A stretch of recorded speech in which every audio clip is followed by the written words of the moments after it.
किसी शहर में दो मियाँ बीवी रहते थे जो नहायत मोहताज मगर दियानतदार और दौलत सब्र व शुक्र के ताजदार थे। हर हाल में शुक्र खुदा बचा लाते।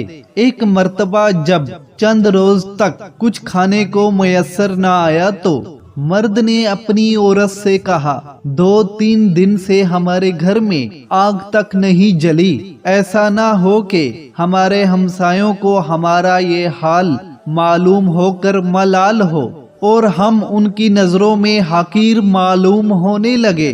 लिहाजा मुनासिब मालूम होता है कि तुम तंदूर में आग जला दो ताकि हमसायों की ये बदगुमानी दूर हो जाए। ये सुनकर उस नेक सिरत बीवी ने ऐसा ही किया।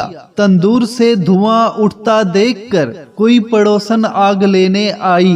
देखती क्या है कि सारा तंदूर रोटियों से भरपूर है। ये देखकर उसने उस नेक सिरत बीवी से कहा कि तंदूर में रोटियां लगाकर ऐसी बेखबर हो गई कि फिर खबर भी ना ली। ये सुनकर घर वाली औरत ने जाकर देखा तो वाख्ता कुदरते खुदा का अजीब तमाशा नजर आया और तंदूर को रोटियों से लबरेज पाया, जिनको निकाल कर उसने शोहर के सामने रखा और वो खुद हैरत में हो गई कि ये क्या माजरा है। ये देखकर उसके शोहर ने बताया कि इसमें हैरत और ताज्जुब की क्या बात है। वो कादर मुतलिक तो इससे भी ज्यादा हजारों कुदरतें रखता है। फिर सब घर वालों ने खूब शकम शेर होकर रोटियां खाई और खुदा का शुक्र अदा किया। अब औरत ने करीने से पहचाना कि मेरा शोहर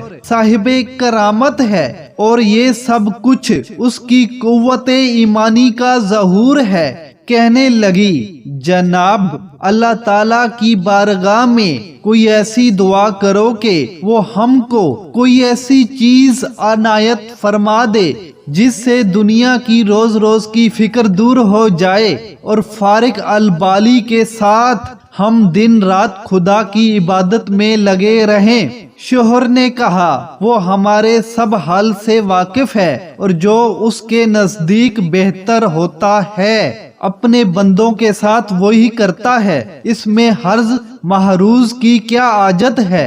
मगर जब औरत ने ज्यादा मजबूर किया तो एक दिन आखिर शब में जो अजाबात दुआ का वक्त है, दुआ की, मेरे मौला तू हमारे हाल से अच्छी तरह वाकिफ है। तेरे सामने किसी बात के गर्ज करने की आजत नहीं, मगर तेरी इस बंदी ने मुझे मजबूर कर दिया।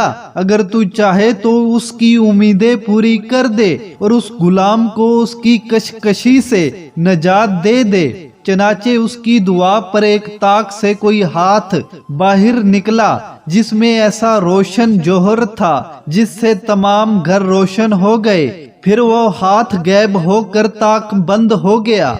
ये देखकर शोहर ने बीवी को जगाया कि जल्दी उठ, खुदा ने तेरे दिल की मुराद पूरी कर दी। ये सुनकर वो औरत झिंझलाती हुई बेदार हुई कि मुझको क्यों जगाया। मैं तो एक लतीफ ख्वाब देख रही थी कि जन्नत हर तरह से सजी हुई है और उसमें एक निहायत ही उम्दा मकान जेरो जोहर से बना हुआ इस कदर मजीन और रोशन है जो आफताबे आलम ताब को शर्माता है। उसकी जरक बरख देखकर मैं खोई हुई थी। जब कुछ होश आने पर मैंने ये आलीशान मकान किस खुश नसीब को मिलेगा तो जवाब मिला, तुम दोनों मियाँ बीवियों के लिए है। ये सुनकर मेरी खुशी की इंतहा ना रही।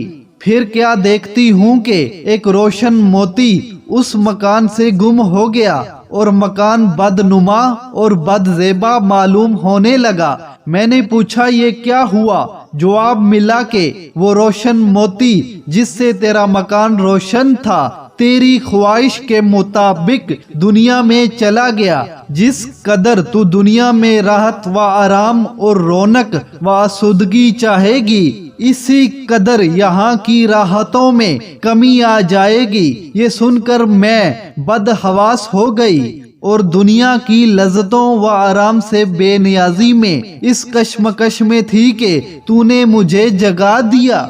لہذا اللہ تعالیٰ کی بارگاہ میں پھر سے دعا کیجئے کہ یہ روشن موتی جہاں سے گم ہوا ہے پھر اپنے مقام میں چلا جائے، کیونکہ دنیا کی راحت بے ثبات پر باقی مکان کو ناقص بنا دینا سخت حماقت ہے۔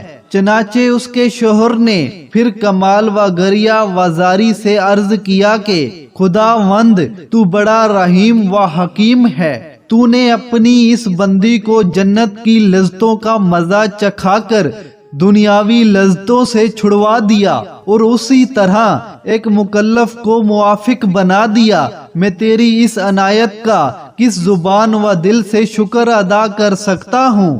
تو اچانک اسی طاق سے پھر ایک ہاتھ ظاہر ہوا اور اس روشن گوہر کو لے جا کر اس کے مقام پر پہنچا دیا۔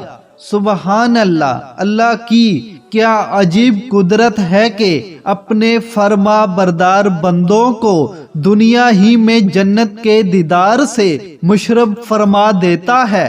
اللہ تعالی ہم سب کو اس واقعے سے سبق حاصل کر کے آخرت کی تیاری کرنے کی توفیق عطا فرمائے، آمین یا رب العالمین۔ یہ قصہ آپ کو اگر اچھا لگا ہو تو اس ویڈیو کو لائک کر دیں، چینل کو سبسکرائب نہیں کیا تو ضرور سبسکرائب کر دیں اور بیل آئیکن پر بھی لازمی پریس کر دیں تاکہ آنے والی نیو ویڈیو بر وقت آپ تک پہنچ سکے۔ تو ملتے ہیں اگلی ویڈیو میں، تب تک کے لیے مجھے دے اجازت، اللہ حافظ۔